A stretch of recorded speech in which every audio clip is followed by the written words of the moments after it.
नमस्कार, मी करण आपलं सगळ्यांचं माझ्या चॅनलवर स्वागत आहे. मैदानो, काल 1 नोव्हेंबरच्या दुपारी राज ठाकरेंसमेत उद्धव ठाकरे आणि महाविकास आघाडीतल्या नेत्यांनी निवडणूक आयोग व सरकारच्या विरोधात सत्याचा मोर्चा काढला. यात राज ठाकरे लोकलने प्रवास करून मोर्चास्थळी पोहोचले. एका घटनेतून राजकीय संकेत दिले जात होते, ज्यावरून हे कळत होतं की हा मोर्चा निवडणूक आयोग किंवा केंद्र सरकारसाठी नाही, तर होणाऱ्या मुंबई महापालिका निवडणुकीचा अजेंडा सेट करण्यासाठी होतोय. या मोर्चातल्या व्यासपीठावर शरद पवार आणि काँग्रेसचे नेते बाळासाहेब थोरातसुद्धा उपस्थित होते. त्यांच्या उपस्थितीमुळे हे सुद्धा स्पष्ट झालं की काँग्रेस राज ठाकरेंना सोबत घेऊन निवडणूक लढण्यासाठी तयार आहे.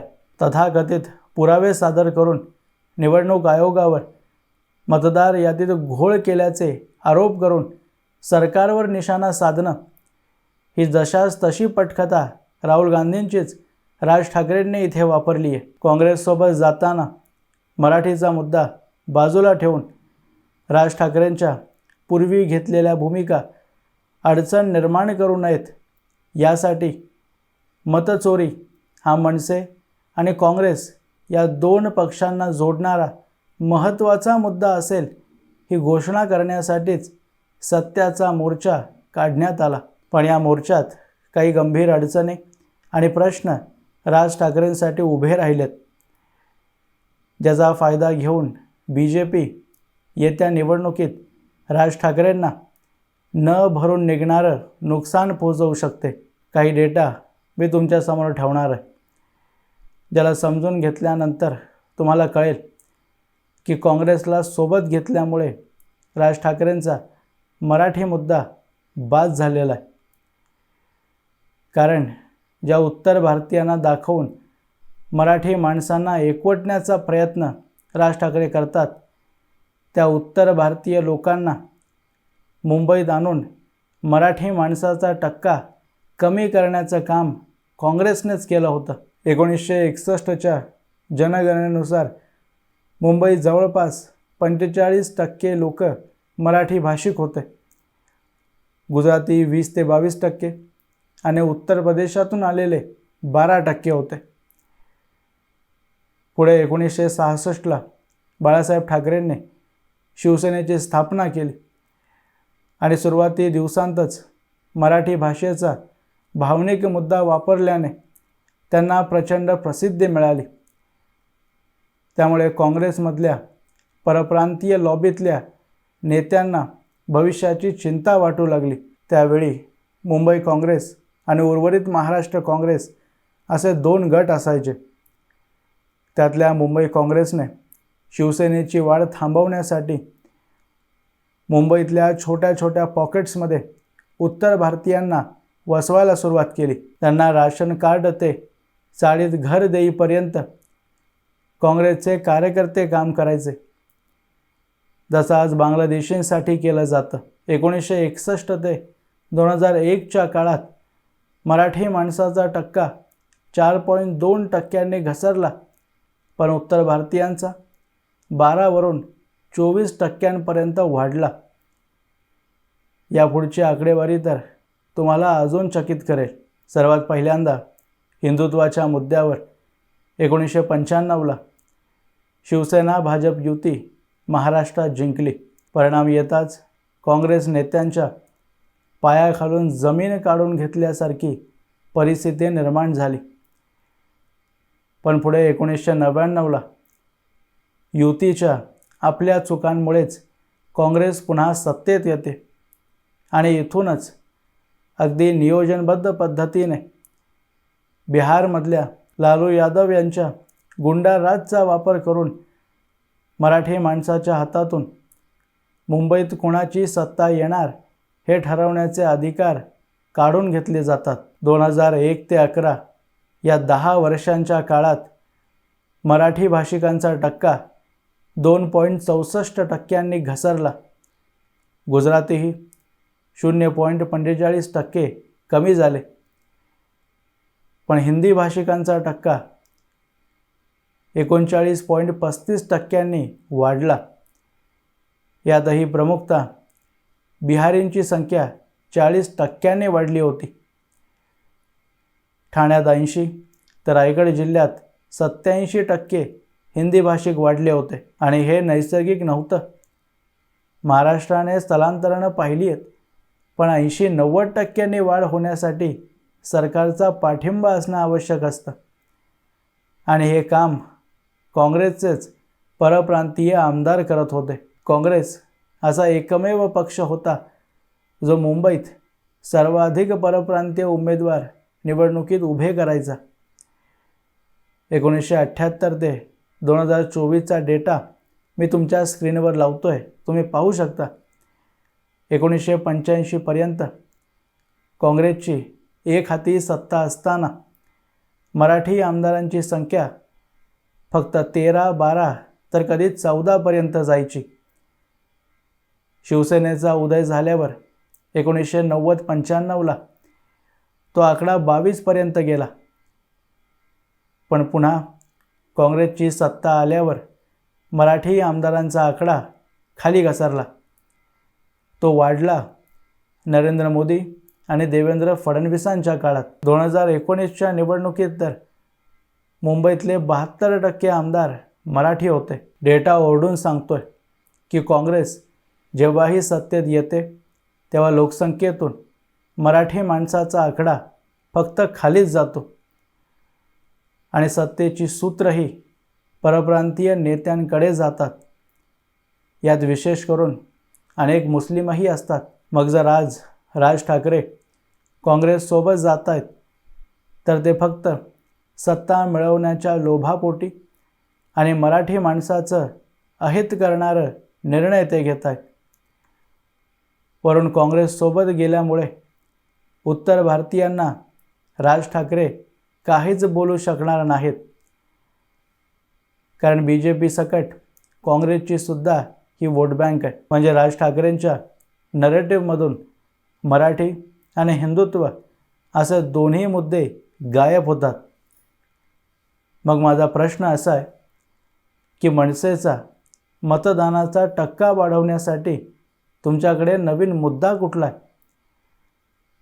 जर तुमच्या मनात मतचोरी हा विषय असेल तर त्याला वापरून एकही मत तुम्हाला वाढवता येणार नाही. बिहारमध्ये तेजस्वी यादव वोट अधिकार यात्रा काढून थकले.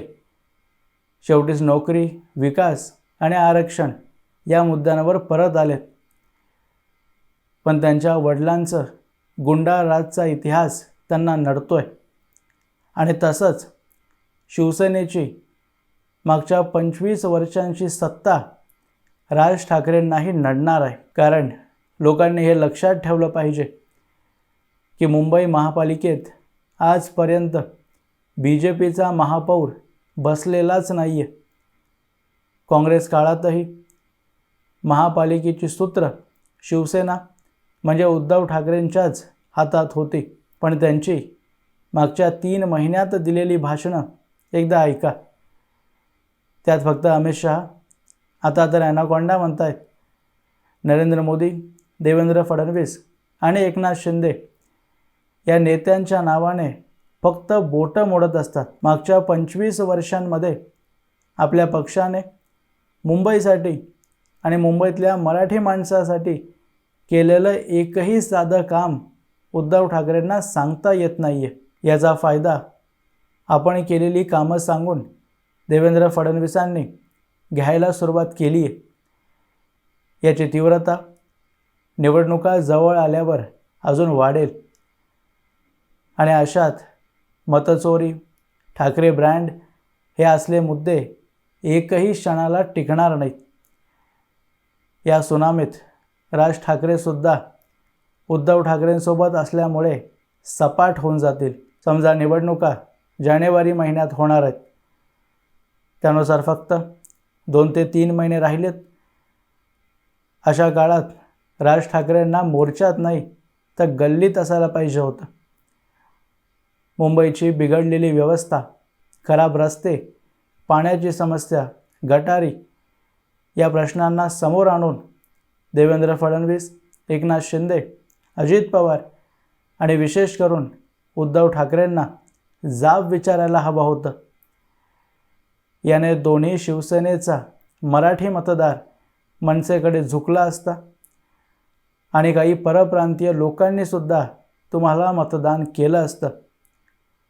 हुबेहूब केजरीवाल मॉडेल राज ठाकरेंना राबवण्याची गरज होती जर त्यांच्या मनात जिंकण्याची इच्छा असेल.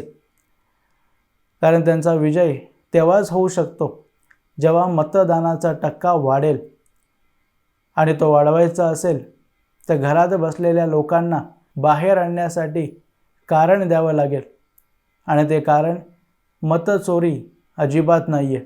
याने उलट त्यांचे मतदार विचलित होत आहेत कारण त्यांचे तर्क बालिशपणाची लक्षणं वाटत आहेत. राज ठाकरे भाषणात म्हणाले की मुंबईतल्या काही मतदारसंघांमध्ये दुबार मतदान झालंय. मग त्यांनी हे एकदा स्पष्ट करावं की दुबार मतदान झालं असेल तर मुंबईत मतदानाचा टक्काही वाढला पाहिजे. पण डेटा याच्या विपरीत झाल्याचं सांगतोय. मागच्या 2 लोकसभा आणि विधानसभा निवडणुकीत मुंबईत 50% अधिक मतदान झालंच नाही आहे. 2014च्या लोकसभेत फक्त एकदा 53% झालं होतं. म्हणजे मुंबईत ज्या लोकांकडे मतदार ID आहे त्यापैकी फक्त 50% लोकच मतदान करण्यासाठी बाहेर निघतायत. आणि तुम्ही दुबार मतदानाच्या बाता मारताय. दुबार मतदान झाल्यावर मतदानाचा टक्का किती असला पाहिजे हे एकदा 1977 पासून बंगालच्या निवडणुकांचा इतिहास तपासा, मग तुम्हाला कळेल. तिथे मुर्देसुद्धा 100% मतदान करतात. त्यामुळेच पश्चिम बंगालमध्ये 80% वर मतदानाचा आकडा असतो. या मुर्द्यांना बाहेर काढण्यासाठीच SIR होतोय आणि महाराष्ट्रातही होईल. पण तोपर्यंत निवडणुका जिंकायच्या असतील तर जे 50% लोक घराच्या बाहेर निघत नाही आहेत, ज्यात सर्वाधिक गुजराती आणि मराठी आहेत, त्यांना बाहेर काढावं लागेल. त्यातले फक्त 5% बाहेर आले तर मनसेच्या बाजूने एकतर्फा परिणाम लागलेले दिसतील. विधानसभेच्या निवडणुकीत महायुतीने हेच केलं आणि सर्वांना चकित करणारे परिणाम लागले. पण इथेच तर राज ठाकरेंची बोंब आहे की त्या 5% लोकांना आम्ही काय काम केलंय हे सांगून बाहेर आणायचं. त्यामुळे कागदांचा ढीग घेऊन सत्याचा मोर्चा काढताय. माझी राज ठाकरेंना कळकळीची विनंती आहे की ते सर्व कागद सर्वोच्च न्यायालयात जमा करावे. तसंही उद्धव ठाकरे धनुष्यबाण चिन्हासाठी आणि शिवसेना या नावासाठी कपिल सिब्बल यांना घेऊन न्यायालयात फिरतायत. तर राज ठाकरेंसाठीही ते थोडे दिवस कपिल सिब्बल यांना देतील आणि आपल्या उत्कृष्ट न्यायपालिकेत कपिल सिब्बल यांचं नाव ऐकलं की राज ठाकरेंचं प्रकरण दुसऱ्या दिवशी लगेच सरन्यायाधीशांसमोर येईल आणि त्या कागदांच्या ढिगाऱ्यात जर एकही कागद खरं निघालं तर सत्य परिस्थिती जनतेसमोर उघड होईल. पण असे मोर्चे काढल्याने मतं वाढत नाहीत, कारण ती वाढण्यासाठी अगोदर असावी लागतात आणि ती राज ठाकरेंकडे असती तर 2024च्या विधानसभा निवडणुकीत शून्याचा आकडा पदरात पडला नसता. असो मित्रांनो, याबद्दलची तुमची मतं तुम्ही मला कमेंट बॉक्समध्ये अवश्य लिहून कळवू शकता आणि असेच माहितीपूर्ण व्हिडिओज पाहण्यासाठी माझ्या चॅनलला सबस्क्राईब जरूर करा. भेटूया पुढच्या व्हिडिओमध्ये. तोपर्यंत जय हिंद, जय महाराष्ट्र.